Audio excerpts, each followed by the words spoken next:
January 29th began long before the arrival of Europeans, with mist rising from the Black Warrior, and Tombigbee rivers and frost glistening over cane breaks, where Creek and Choctaw hunters track deer and small game.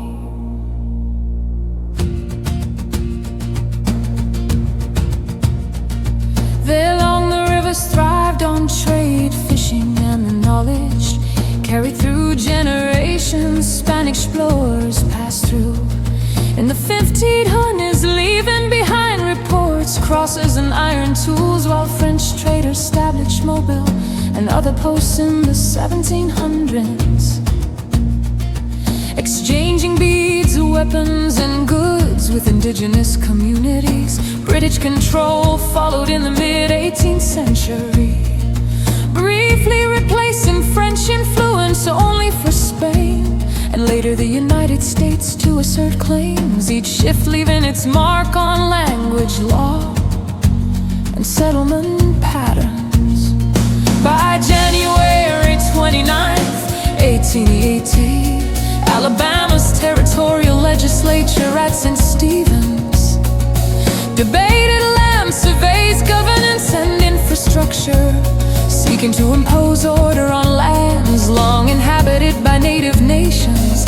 Surveyors marked forests and river valleys with chains, dividing plots for settlers, while Creek and Choctaw communities faced the threat of removal. Treaties such as Fort St. Stephen's foreshadowed forced migration and displacement, shaping the demographic and cultural landscape for generations.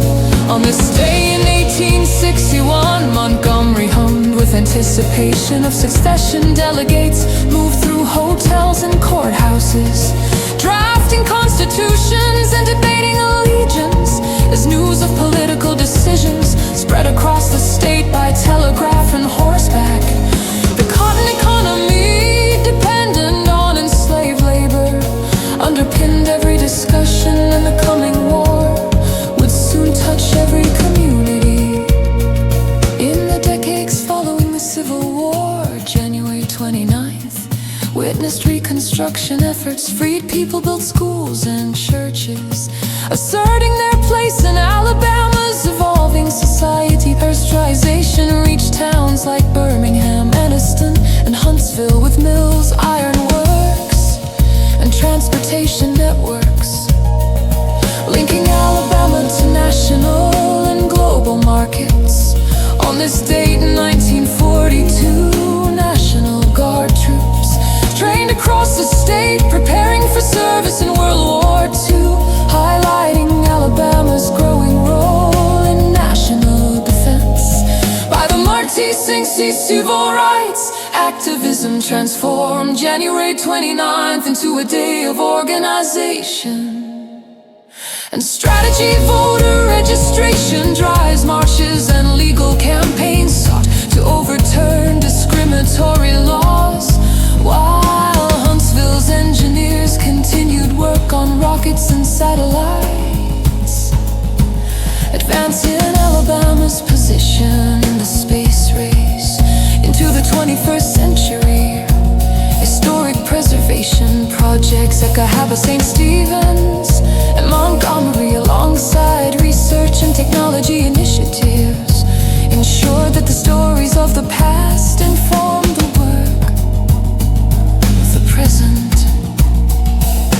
January 29th thread centuries together, from native trails to surveyors' chains, from Creek and Choctaw fires to industrial engines, from Civil War debates to civil rights action and space age engineering. The day embodies Alabama's endurance,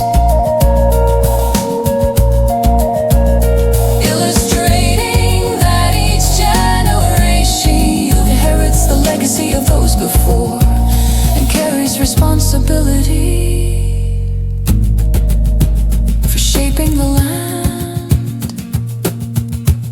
the communities, and the future.